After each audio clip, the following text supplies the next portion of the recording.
El Protocolo de Kioto. En la última etapa del siglo XX ha habido una especie de apertura, una especie de posibilidad de expansión infinita, pero no es así. Estamos sobre un pequeño globo azul, la Tierra. Los problemas del planeta son los de la humanidad. La población humana se multiplicará por 10 entre 1800 y 2050. Habrá que encontrar la forma de vivir todos juntos en un planeta cuyos recursos son limitados.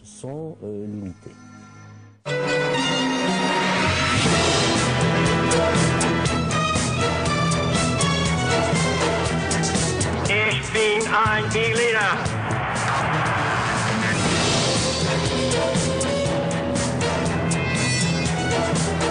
It is complete independence that we want.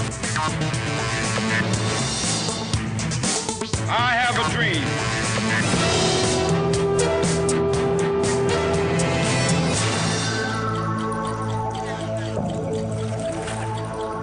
Momentos críticos.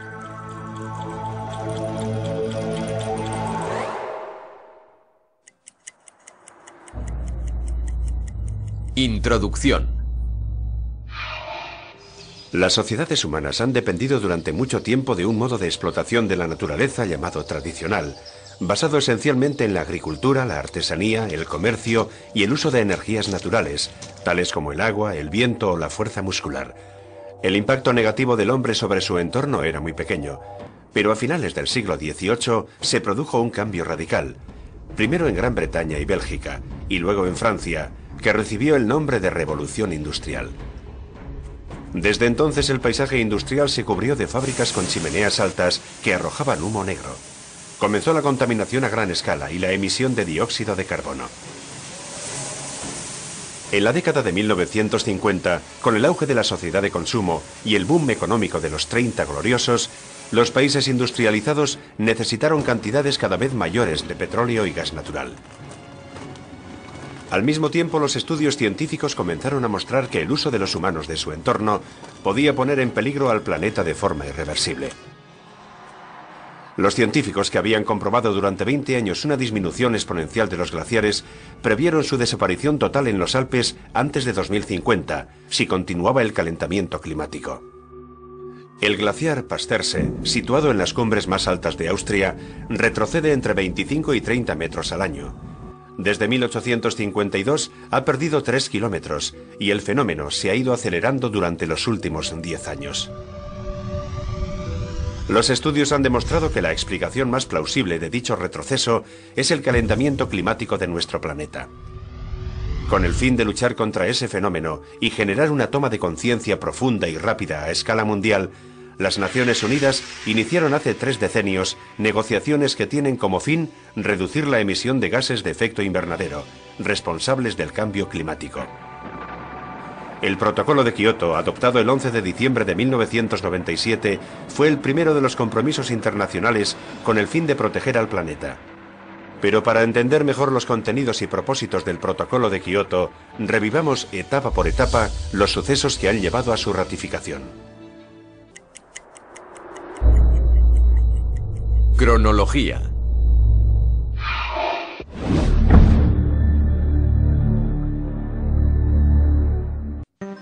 A finales del siglo XVIII se produjo una transformación radical, primero en Gran Bretaña y Bélgica y después en Francia, que recibió el nombre de Revolución Industrial. El trabajo se automatizó, lo que permitió aumentar la producción. La industrialización fue posible gracias a los progresos tecnológicos y científicos. La agricultura se mecanizó y se convirtió en productivista. Hubo un cambio demográfico profundo y aumentó la población. Había abundante mano de obra, reforzada por los trabajadores que sobraban en el campo. La explotación minera se generalizó en todos los estados europeos. Los transportes, tanto el ferrocarril como el automóvil, la siderurgia, las manufacturas, eran grandes demandantes de energía. Comenzó el uso de combustibles fósiles. El petróleo, descubierto en los Estados Unidos a mediados del siglo XIX, permitió el desarrollo de la recién nacida industria del automóvil, que conoció sus primeros días de gloria con el fabricante norteamericano Henry Ford, y de la aeronáutica. e iba a transformar el mundo industrial, sustituyendo al carbón después de la Segunda Guerra Mundial. Las emisiones de dióxido de carbono se dispararon. Desde la revolución industrial, el uso masivo del carbón y luego de combustibles fósiles ha generado emisiones de gas de efecto invernadero, sobre todo a finales del siglo XVIII. A finales del siglo XIX, el sueco Svante Arrhenius puso de manifiesto la responsabilidad de la actividad humana en el calentamiento climático. En 1895 expuso el principio del efecto invernadero ante la Academia Sueca de las Ciencias. La relación entre los gases de efecto invernadero y el calentamiento se estableció hace muchos años. Solo desde que tenemos ordenadores hemos podido cuantificar mejor las cosas.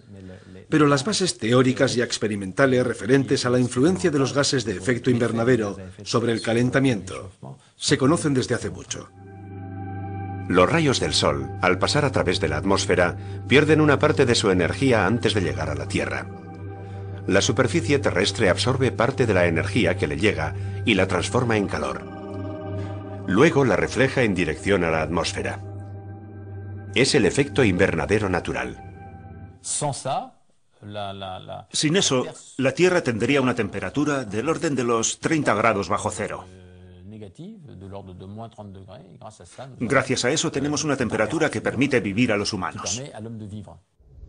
Aunque la atmósfera está formada por vapor de agua y dióxido de carbono, Arrhenius advertía que había que tener cuidado con las emisiones de CO2, consecuencia de la utilización de combustibles fósiles, porque podían hacer aumentar la temperatura terrestre.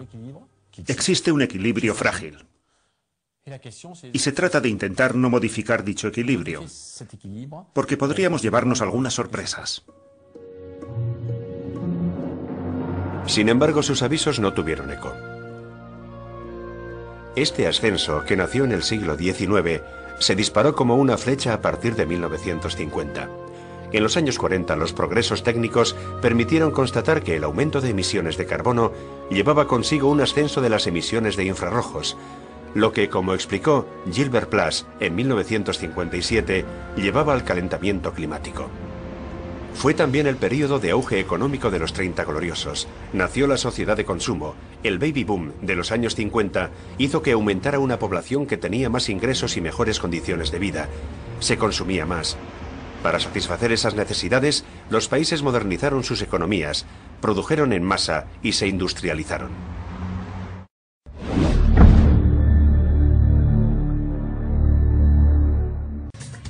Al comienzo de esa época de crecimiento económico formidable, se lanza la primera acusación contra la actividad humana, a la que se considera responsable del calentamiento climático.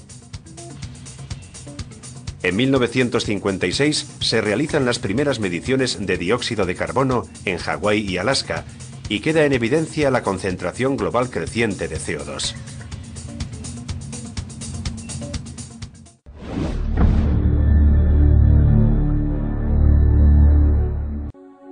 A comienzos de los años 70 se produjo curiosamente un descenso de las emisiones por petróleo y gas. Dicho descenso se debió a las disputas del petróleo. El 16 y el 17 de octubre de 1973, los países árabes, miembros de la Organización de Países Exportadores de Petróleo, la OPEP, anunciaron un embargo de sus suministros de petróleo. El precio del barril de bruto aumentó un 70% y la producción de petróleo descendió un 5% al mes.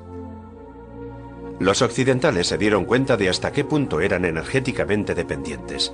Algunos países habían comenzado ya con la energía nuclear y decidieron dedicar más medios a ella. Los Estados Unidos y Francia tenían las centrales nucleares más importantes del mundo.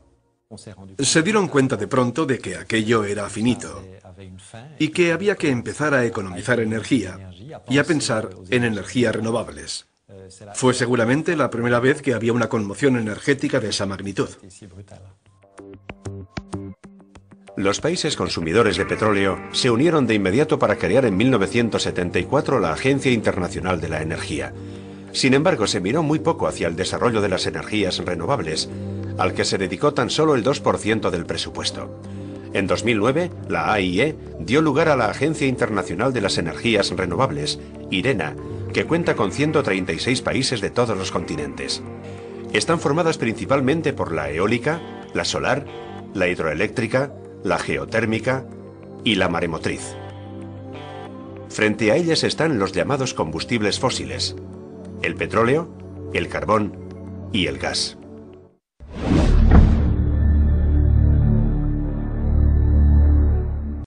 Durante los años 60 y 70, cuando los 30 gloriosos vivían su último decenio de crecimiento, el movimiento hippie se extendió por todo el mundo. En los años 50 había personas que se hacían preguntas. Era una corriente con el desarrollo medioambiental que se daba tanto en el norte como en el sur, en todos los países en desarrollo. Gente como René Dumont, que escribió África Negra, una salida en falso. En los años 60 el movimiento tomó más fuerza, y no fue casualidad que cuajara entre 1968 y 1972. A partir de finales de la década de los 60, los cambios sociales hicieron que emergiera una conciencia ecológica que se fue imponiendo de forma progresiva en todos los ambientes, sobre todo en el seno de los movimientos políticos de los países desarrollados. Por su lado, dos científicos, Syukuro Manabe y Richard Wetherall, predijeron que las emisiones de CO2 se iban a doblar desde entonces al año 2000 y que la temperatura iba a aumentar en 2,5 grados. En 1972, la Conferencia de Naciones Unidas, celebrada en Estocolmo, hizo recaer la atención sobre el hecho de que la contaminación es transfronteriza y necesita una acción coordinada de todos los países. No se puede resolver el problema diciendo nos ocuparemos de los 3 o 4 países que emiten más gases de efecto invernadero, haremos algo con ellos y luego nos ocuparemos de los demás. No, porque las decisiones que tomen hoy los países pobres determinarán las emisiones de 2050, de 2100.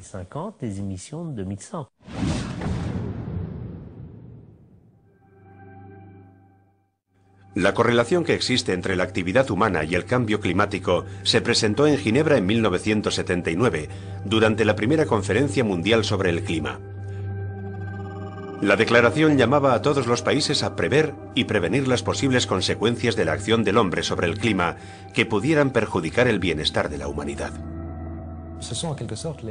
Participaron varios ministros en la conferencia, lo que fue un signo que anunciaba que el cambio climático se iba a convertir en un tema muy importante a nivel público y oficial. En efecto, la medición de la temperatura terrestre ha mostrado un ascenso fuerte e inhabitual de la misma desde hace 150 años. El aumento ha sido todavía mayor a partir de los años 80 y se ha acelerado todavía más a partir del fin del decenio. En esos años, la comunidad científica internacional realizó avances importantes en el conocimiento del cambio climático.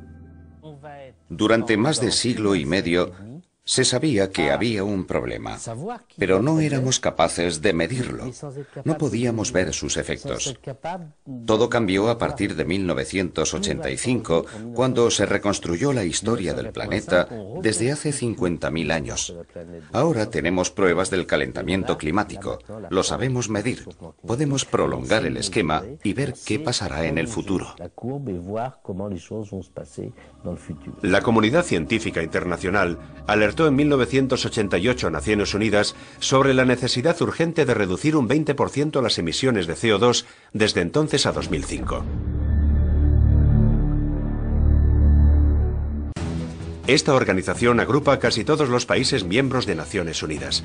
Trabaja para conocer el funcionamiento del calentamiento climático, sus consecuencias en la biosfera, nuestro sistema socioeconómico y las posibilidades de reducir la emisión de gases de efecto invernadero. El GIEC explica que el calentamiento climático se debe al efecto invernadero y que este está generado por ciertos gases que se encuentran en la atmósfera. A partir del siglo XIX se ha constatado un aumento importante de ciertos gases en la atmósfera. Ese ascenso crea un efecto invernadero adicional, que se suma al efecto invernadero creado de forma natural. Al resultante de la emisión de gases debidos a la actividad humana se le denomina efecto invernadero antrópico. En el efecto invernadero no está solo el CO2. Hay un conjunto de 6 gases que se contemplan en el Protocolo de Kioto, pero el conjunto se traduce en CO2 o equivalencia a CO2. El dióxido de carbono, un gas negro que no es bueno, se genera en las refinerías de petróleo, las fábricas de gas, las minas de carbón, las centrales de carbón. ¿Cuáles son los sectores que utilizan esas energías de forma masiva? La industria. Los edificios hay que calentarlos, que iluminarlos, consumen mucha energía y emiten mucho CO2. Los transportes por carretera y aéreos no dejan de crecer y de consumir queroseno. También cuenta el transporte marino. Las emisiones de gas invernadero se dan también en la agricultura, que presenta entre el 17 y el 18% de las emisiones totales. El transporte supone el 23%. Los edificios no están lejos del 40%. La agricultura es emisora por utilización de vehículos diésel y en el proceso de transformación de sus productos, pero también porque transforma el suelo. Y ciertas actividades agrícolas, como la ganadería, generan mucho metano. El metano es uno de los gases de efecto invernadero. Permanece menos tiempo en la atmósfera que el CO2, pero es 21 veces más potente que el CO2. Los arrozales, por ejemplo, liberan mucho metano. Otra fuente importante de emisión de gases de efecto invernadero es la deforestación. Se calcula que la deforestación supone el 20% de emisión mundial anual de gases de efecto invernadero. Es decir, que cuando se corta un bosque se emite CO2. Y al contrario, el bosque absorbe CO2.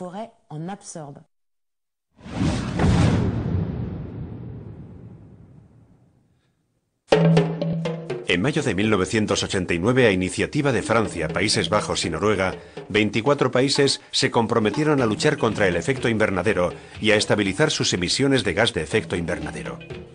Los hechos que estaban sobre la mesa de los negociadores y representantes de los países dieron origen al primer informe del GIEC, publicado en 1990, y que muestra los hechos con gran claridad.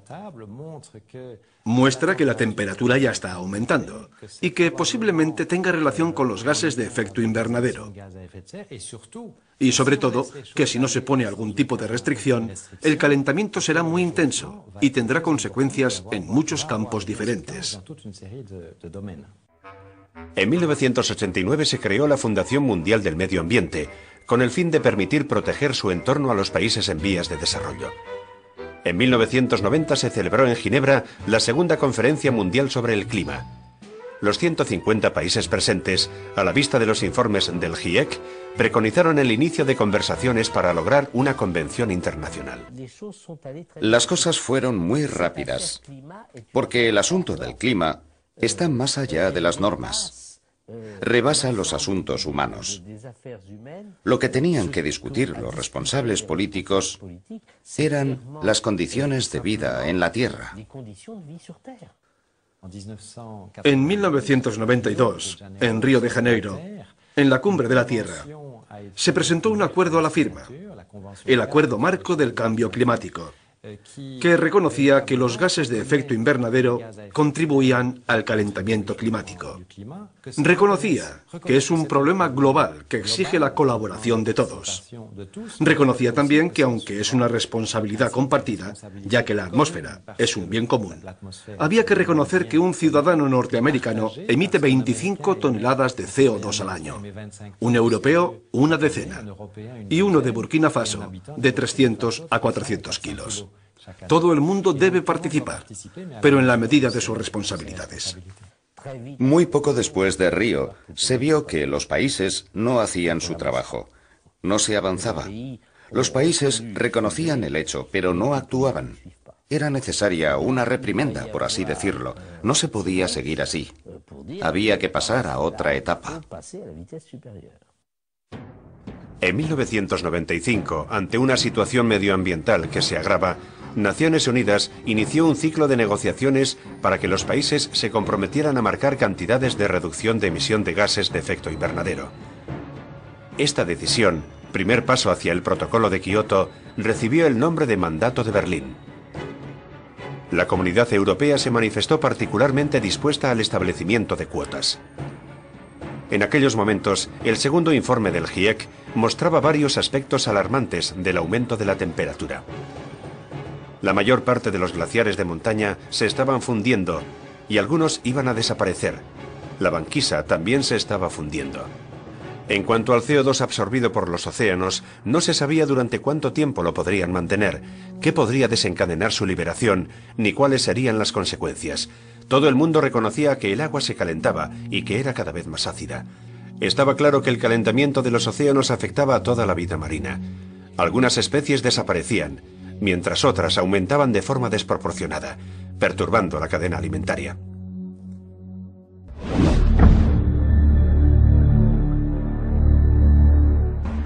En 1995, la publicación de un nuevo informe del GIEC condujo al Protocolo de Kioto, que se negoció en Japón en diciembre de 1997 durante la tercera Conferencia de Naciones Unidas sobre el Cambio Climático. Los 38 países que lo adoptaron se comprometieron a reducir sus emisiones de gases de efecto invernadero al menos un 5% en el período de 2008 a 2012. La Conferencia de Kioto ocupará un lugar destacado en la historia de la humanidad porque fue la primera vez en la historia de la humanidad que se aceptó un límite. Diciéndolo de forma sencilla, se organizó un racionamiento de las emisiones en el conjunto de los países industrializados. Con el fin de establecer los métodos, las complicadas negociaciones continuaron en Buenos Aires en 1998, después en Bonn en noviembre de 1999 y al año siguiente en La Haya. Pero los países no se ponían de acuerdo en sus compromisos sobre reducción de emisiones de gases de efecto invernadero. La Comunidad Europea, más comprometida en esta vía, abogaba por una actuación contundente en materia de protección medioambiental. Por otro lado, el Club del Carbón, formado por Estados Unidos, Canadá, Japón, Australia, Nueva Zelanda, Rusia, Noruega y los países de la OPEP, se oponían a la instauración de cuotas porque no querían frenar sus economías. En las conversaciones de Kioto de 1997 estaban los norteamericanos. Participaron en la elaboración del texto y lo negociaron con sus socios. Pero cuando volvieron a casa, era la época de Clinton, el Senado dijo no. Nos impone una obligación que no impone a los países en vías de desarrollo. En 2001, el tercer informe del GIEC estableció con mayor certeza todavía que la actividad humana influye en el calentamiento climático. Los Estados Unidos, el mayor generador de gases de efecto invernadero, anunciaron que no ratificarían el Protocolo de Kioto.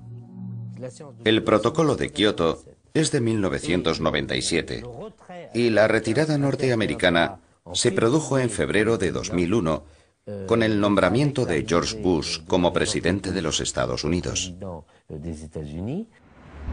Australia le siguió. Pese a todo, el resto de los países industrializados decidieron ratificar el protocolo. Lo firmaron 186 países. Parecía que su aplicación iba por buen camino, hasta que Rusia aplazó la ratificación, bloqueando su entrada en vigor. No basta con tener un texto con el que todo el mundo esté de acuerdo, que fue el caso de Kioto en 1997. Falta que los países firmantes ratifiquen su compromiso. Y para eso hace falta la aprobación de los parlamentos. En efecto, el tratado no puede entrar en vigor a menos que lo ratifiquen 55 países y que dichos países emitieran al menos el 55% de las emisiones de CO2 en 1990. Rusia ratificó finalmente el Protocolo de Kioto en 2004, antes de la Conferencia de Buenos Aires, lo que permitió poner en marcha un dispositivo vinculante.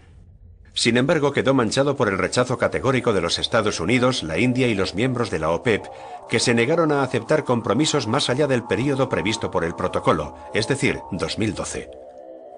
Cuando el Protocolo de Kioto apenas había entrado en vigor sin la firma de los Estados Unidos, en noviembre de 2005, en Montreal, durante la 11ª Conferencia de Naciones Unidas sobre el Cambio Climático, se decidió prorrogarlo hasta 2012. Solo quedaba rediseñar el tratado y esperar a que los Estados Unidos lo firmaran. Los Estados Unidos consideran que, como gran potencia dominante del planeta, no se tienen que someter a los tratados vinculantes del marco de Naciones Unidas. Rechazan que el aspecto supranacional de Naciones Unidas se imponga a sus leyes nacionales. En 2007, la Conferencia de Bali estableció la hoja de ruta del futuro Tratado de Copenhague. Estipula que los acuerdos referentes al Protocolo de Kioto se deben poner en práctica lo más tarde en diciembre de 2009. En 2009, estos son los países que habían ratificado el Protocolo de Kioto. En la conferencia de Copenhague, cuando se inauguró en diciembre de 2009, había muchas expectativas sobre la elaboración de un acuerdo post-Kioto. Los informes del GIEC indicaban que si la temperatura se elevaba 2 grados respecto a la de 1850, las catástrofes y los cambios climáticos serían terribles. Lo que está en juego es una refundición total de las sociedades industrializadas y el futuro de los pueblos más pobres del planeta. Durante los siglos XIX y XX, todos los países han seguido el mismo camino de desarrollo. Utilizar energía barata, petróleo, gas, carbón, para hacer funcionar la máquina económica y mejorar las condiciones de vida. Si se cortara ese camino, significaría impedir el desarrollo. ¿Seremos capaces de garantizar que las personas podrán vivir, desarrollarse y prosperar allí donde hayan nacido? Los países en vías de desarrollo piden acceso a las tecnologías. Uno de los grandes avances de la conferencia de Copenhague fue que los Estados Unidos acordaron, por primera vez, tener un programa de financiación al desarrollo de 10 años para facilitar que los países más pobres pudieran acceder a las tecnologías. Y además, era la condición para que dichos países accedieran a un acuerdo. Resulta muy difícil conseguir un acuerdo riguroso y serio entre los 192 estados de la ONU. Resultaba muy complicado porque no se trataba de 27 como en Unión Europea, no era como en la Guerra Fría, ni entre 3 grandes potencias como en Yalta. Hay 192 países que se tienen que poner de acuerdo para crear un mecanismo común que permita a Naciones Unidas o a la entidad responsable correspondiente ir a tu casa a ver qué pasa. Es un desafío a la soberanía nacional. Cuando hablamos de Washington, de Pekín o incluso de Brasilia, es difícil que acepten una inspección externa de sus asuntos internos. Obama no podía hacer nada hasta lograr que fuera aceptada la reforma sanitaria. Clinton intentó hacer lo siguiente: comprometerse en un tratado para demostrar que podía hacer algo y convencer luego al Senado. El método fue un fracaso absoluto. En los Estados Unidos no se puede violar la voluntad del Senado, la soberanía del Senado. Se sabía desde el principio que había que dejar a Obama tranquilo. Dejar que superara el obstáculo de la reforma sanitaria antes de que pudiera pasar a un programa sobre el clima con el que se pudiera comprometer a objetivos más ambiciosos. En la conferencia de Copenhague se llegó a un acuerdo de mínimos, una declaración de principios que resumía los compromisos de algunos países, pero sin llegar a un compromiso mundial. Los actores.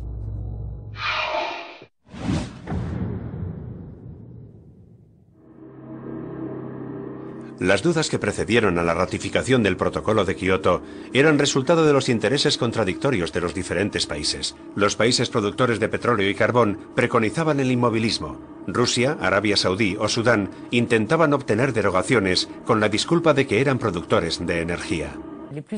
Los más hostiles fueron los países de la OPEP, evidentemente, porque era su negocio lo que estaba en juego. Se vio con mucha claridad en las negociaciones. Arabia Saudí estaba por el bloqueo. Poco después se les unió Sudán. Los combustibles fósiles son el negocio de los países productores de petróleo, así que no eran partidarios de un acuerdo internacional.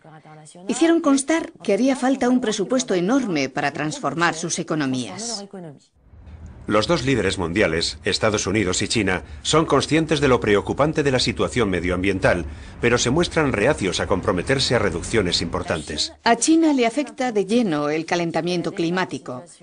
Está ya en situación de estrés hídrico, es decir, le falta agua. La desertificación avanza, tiene una población muy abundante a la que alimentar, a la que iluminar y desarrollar, y ven que la naturaleza está sufriendo mucho. Australia, Canadá, India y Brasil están lejos de respetar los objetivos de Kioto, pese a que la opinión pública se preocupa cada vez más del medio ambiente. Frente a ellos están las víctimas del calentamiento climático, como los pequeños estados insulares de Oceanía, los países caribeños e incluso del Mediterráneo, como Malta y Chipre. A ellos se han unido algunos países del África subsahariana, Bangladesh y Bolivia, que piden a todos los países industrializados una reducción drástica de las emisiones de CO2. En los países en vías de desarrollo hay un bloque grande heredado de la descolonización que se llama G77 porque al principio había 77 países. Dentro de él hay un grupo llamado OASIS, siglas en inglés de Alianza de Pequeños Estados Insulares. Son 43. Y son particularmente activos porque si el nivel del agua sube, dichos estados desaparecerán. Las Maldivas dicen, vamos a proteger un cuarto de nuestro territorio y a abandonar los otros 3/4 a las olas. En las Maldivas hay 1.200 islotes que no se podrán salvar. Más amenazados que nadie por la subida del nivel del mar, las catástrofes climáticas y la desertización, protestan contra la irresponsabilidad de los países industrializados. Las poblaciones de algunos territorios están completamente desestabilizadas porque la agricultura se hunde, falta agua y las poblaciones se lanzan a los caminos. África genera el 4% de las emisiones de gases de efecto invernadero, pero es el continente que más se verá afectado. Hasta ahora han contado con el apoyo de la Unión Europea, con Alemania a la cabeza. Países como Finlandia, Suecia o Dinamarca fueron los primeros en instaurar la tasa de carbono. Comprometida desde los años 90 con el esfuerzo medioambiental, la Unión Europea firmó en 2008 el paquete Energía-Clima, que es mucho más estricto que el Protocolo de Kioto. La Unión Europea es quien más en serio se ha tomado el Protocolo de Kioto y lo ha respetado. En la actualidad es la única que está en condiciones de respetar dichos compromisos. Debía reducir el 8% y en 2009, incluso a finales de 2008, había reducido un 6%. Así que es de esperar que en 2012 cumpla su compromiso. Japón, Noruega y la Unión Europea se han comprometido a reducir desde ahora hasta 2020 un 20% de las emisiones con respecto a las de 1990. Corea del Sur destina el 80% de su plan de inversiones a mejorar el medio ambiente.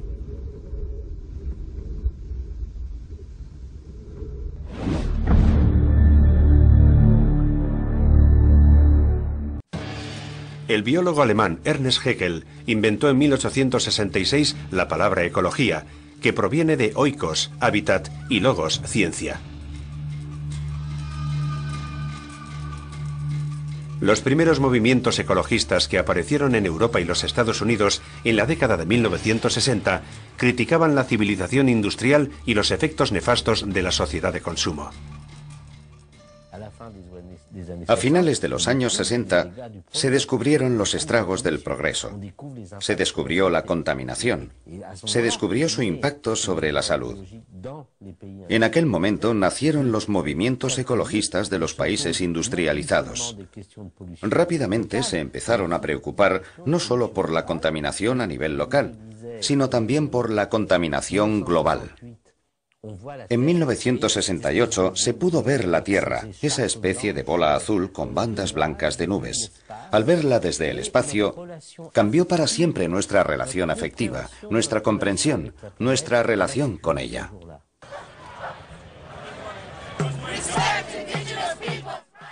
Las grandes ONGs internacionales alertan regularmente con más o menos éxito a la opinión pública y a los políticos sobre las consecuencias medioambientales de la conducta irresponsable de los humanos. WWF, Greenpeace, Amigos de la Tierra, France Nature Environnement son algunas de ellas. En la década de 1970 aumentó su audiencia entre el gran público gracias a la difusión de publicaciones especializadas, pero sobre todo gracias a su entrada en la arena política. Los partidos ecologistas de Francia, Alemania y Escandinavia forman un grupo en el Parlamento Europeo.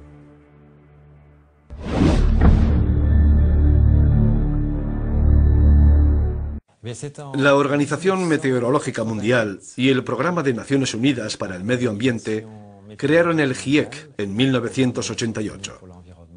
nació de una resolución de la Asamblea General de Naciones Unidas que deseaba contar con los mejores consejos, con los mejores informes obtenidos mediante estudios científicos acerca de todos los aspectos del cambio climático. Interesaba todo lo relacionado con el clima, sus repercusiones y las posibles soluciones. Junto con Al Gore, recibió el Premio Nobel de la Paz en 2007.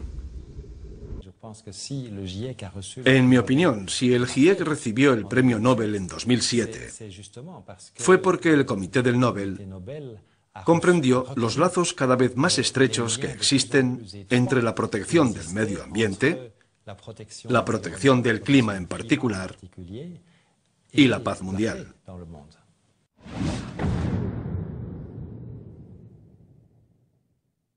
Un gas de efecto invernadero es un gas presente en la atmósfera terrestre que intercepta los rayos infrarrojos emitidos por la corteza terrestre.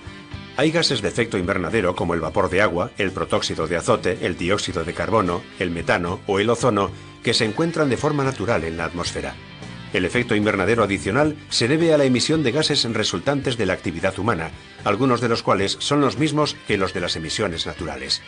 Lo más grave es que el efecto invernadero se debe también a la emisión de gases artificiales que no están presentes de forma natural en la atmósfera. Los principales gases industriales son los halocarburos, que absorben mucho más rayos infrarrojos que el dióxido de carbono. Se utilizan en sistemas de climatización y refrigeración, pero también en la fabricación de espumas plásticas y componentes de ordenadores y teléfonos móviles. La velocidad de desaparición de un gas de efecto invernadero varía mucho de un gas a otro, y la permanencia en nuestra atmósfera es variable. La capacidad de recalentamiento de los gases PCG varía según su composición. Se mide tomando como referencia el CO2. Corresponde al peso de CO2 que haría falta para producir el mismo efecto invernadero que el gas estudiado. Por eso se habla de equivalente carbono. Hay una especie de contrapeso entre la duración de la vida, que es el elemento central, y lo que se llama el peligro, es decir, el calentamiento global. Los equivalentes carbono nos permiten comparar las emisiones de gases de efecto invernadero procedentes de la actividad humana. Consecuencias.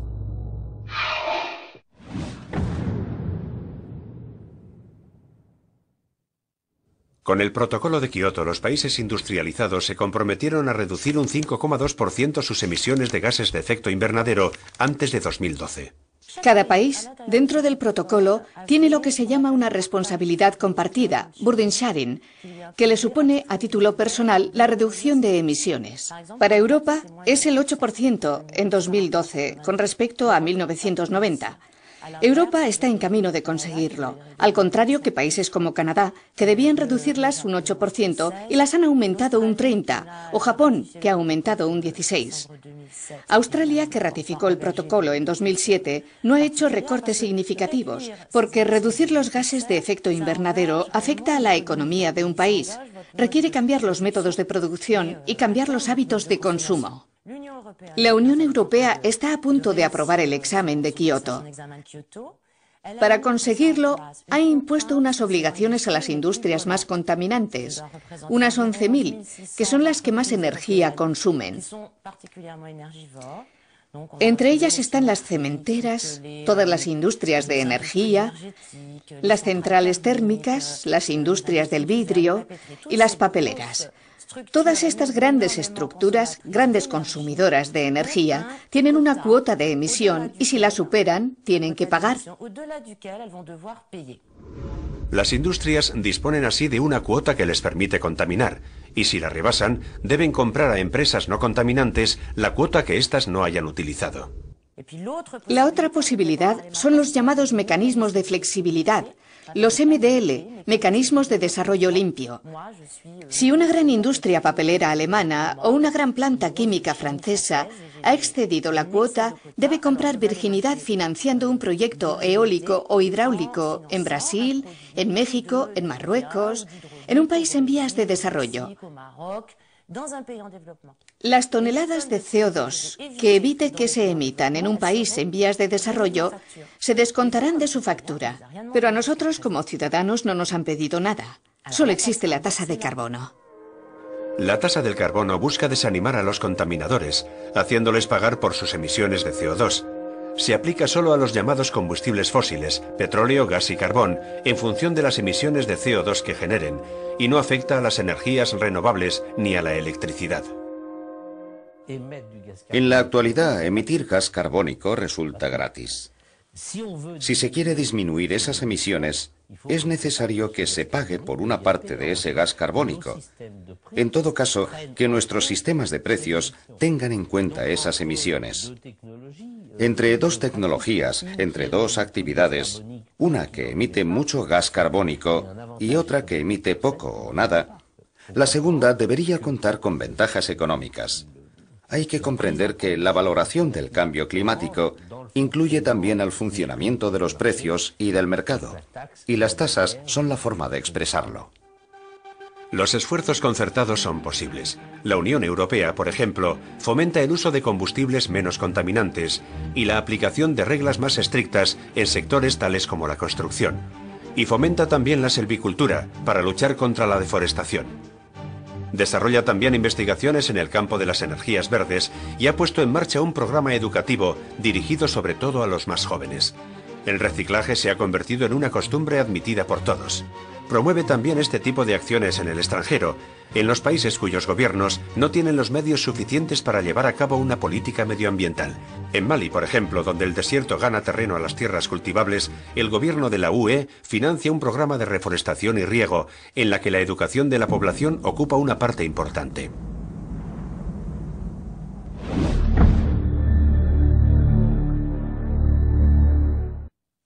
Hay que comprender que no hay energías milagrosas. Necesitamos todas las energías que podamos encontrar. En Francia, la nuclear es una de ellas.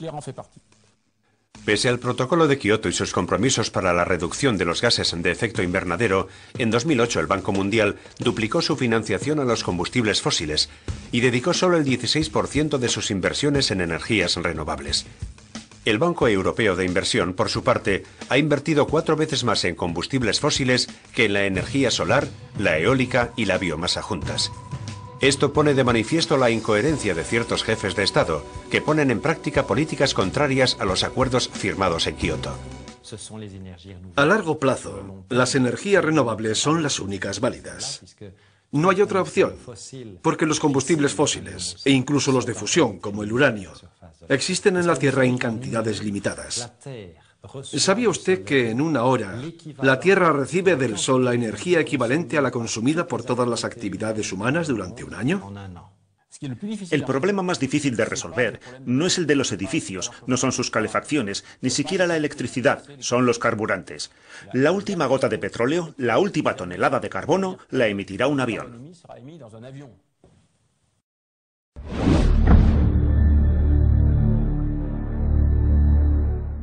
El GIEC afirma que la concentración actual de CO2 es la más elevada de los últimos 650.000 años. Este fuerte aumento llevará consigo, sin duda alguna, un cambio climático de consecuencias múltiples. Por supuesto que ha habido otros ciclos de cambio de temperatura de 2, 3, 4 grados, pero en periodos de 300, 400 años o incluso milenios. Ahora hablamos de una subida de las temperaturas como mínimo de 2, 5 o 6 grados en 100 años. La mayoría de los científicos están de acuerdo en predecir un aumento del nivel del agua, que al calentarse ocupará más volumen debido al efecto de la dilatación térmica. Habrá que añadir, además, el agua procedente de la fundición de los glaciares. Algunos países formados por islas están ya en peligro de desaparecer. Los habitantes de Tuvalu, por ejemplo, negocian su acogida en Nueva Zelanda. La elevación del nivel del agua afectará a todos los países que tienen costa. Un ejemplo, la Camargue, en Francia, corre riesgo de verse afectada gravemente por la subida del nivel del mar. La ola de calor de 2003 mató en Francia a 15.000 personas en pocas semanas.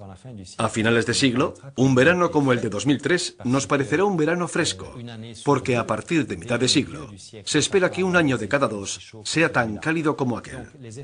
Los efectos sobre la salud y los recursos hídricos para la agricultura o la elevación del nivel del mar van a afectar a todos los países y, por supuesto, a Francia. Las lluvias van a aumentar en latitudes elevadas y a disminuir en regiones ya secas, aumentando probablemente los conflictos por acceso al agua. En Bangladesh, después de las inundaciones de 2005, los isleños de Bola abandonaron sus islas para hacinarse en barrios de chabolas de Dhaka. Además del gran aumento de emisiones de CO2 a la atmósfera, durante los últimos 30 años se ha destruido el 80% de los bosques que absorben el CO2, sobre todo en la Amazonía, África ecuatorial y el sudeste asiático. Cada año se arrasan cerca de 10 millones de hectáreas.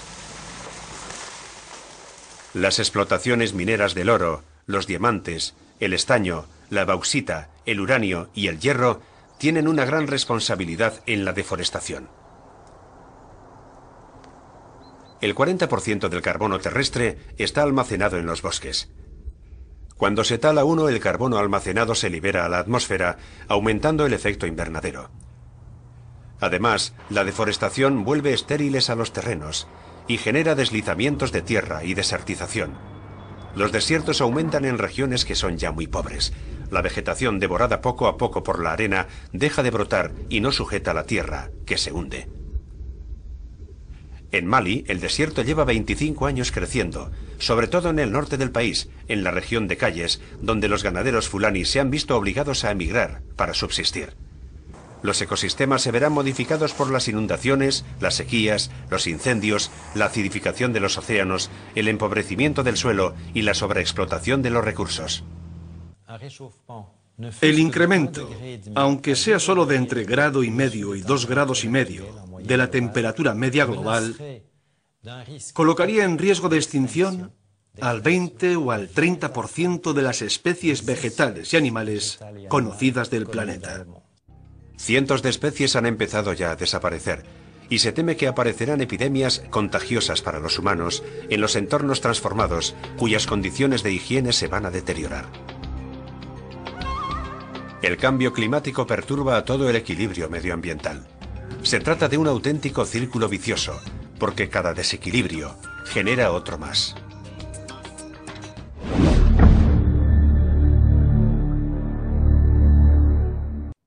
La humanidad se encuentra en una encrucijada. Frente a la grave amenaza que constituyen los desarreglos climáticos, lo que corresponde es cambiar urgente y profundamente los métodos de consumo y producción. La negociación climática es seguramente la primera gran negociación norte-sur desde la descolonización. Estamos ante una estrategia de bloques. Estamos casi en una situación de enfrentamiento entre los dos. Yo diría que todos los temas, todos los resentimientos, todos los conflictos vuelven a aparecer en la negociación sobre el clima. Lo que tenemos delante es la necesidad imperiosa de solidaridad entre humanos. Se compite por el agua, los alimentos, la energía y las materias primas. El cambio climático ha desplazado a millones de personas. Esto es el motor de grandes conflictos, más allá de las buenas o malas intenciones de los humanos. Además, tenemos en el planeta más medios de destrucción, más armas terroríficas de las que ha habido en toda la historia. Hay que hacer todo lo posible porque el siglo XXI sea pacífico o lo vamos a pasar muy, muy mal. No heredamos la tierra de nuestros antepasados, la tomamos prestada de nuestros hijos. Antoine de Saint-Exupéry. Resumen.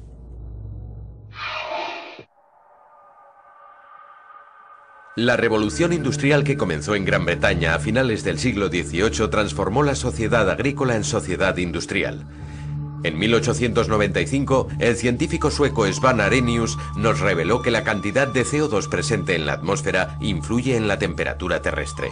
Las actividades humanas, al multiplicar por 2 la cantidad de CO2, harían subir la temperatura de la Tierra en 5 grados.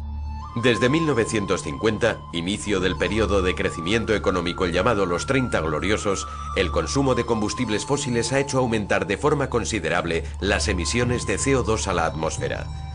Las investigaciones realizadas a partir de los años 40 permitieron al físico norteamericano Gilbert Plus afirmar con seguridad en 1957 que el efecto invernadero adicional comportaba un calentamiento climático.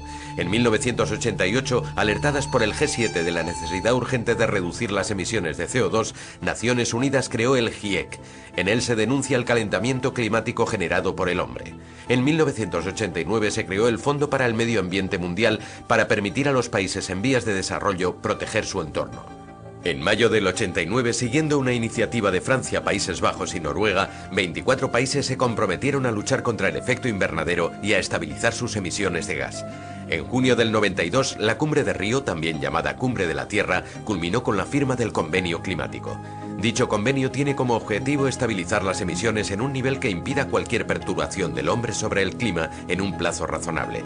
En el 95 comenzaron las negociaciones para obtener de los países industrializados compromisos medibles para la reducción de sus emisiones. Esta decisión, primer paso hacia el Protocolo de Kioto, tomó el nombre de Mandato de Berlín. Los países divididos trataron de ponerse de acuerdo. Buenos Aires en el 98, Bonn en el 99 y La Haya en 2000 acogieron conferencias sobre la situación climática y mostraron estadísticas preocupantes. En el informe anual del secretario de la Convención Marco de Naciones Unidas sobre el Cambio Climático aparecía una encuesta realizada entre los 41 países más contaminantes. 34 de ellos habían aumentado sus emisiones entre 2000 y 2004. Entre ellos está el mayor productor de gases de efecto invernadero, los Estados Unidos. En 2004, la aceptación de Rusia a firmar un acuerdo permitió que se cumplieran las condiciones para la puesta en marcha del Protocolo de Kioto, algo que ocurrió finalmente en 2005. Los países firmantes deben respetar hasta 2012 sus compromisos en lo referente a emisiones de gases de efecto invernadero y pagan un impuesto si sobrepasan sus cuotas. Es el principio de pagar por contaminar. Había que firmar un nuevo acuerdo para prolongar más allá de 2012 el Protocolo de Kioto. El acuerdo se tomó en la Conferencia de Copenhague de 2009.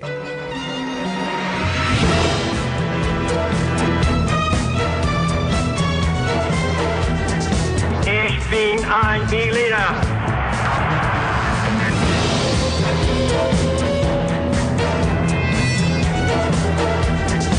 Power that pertains everything. I have a dream.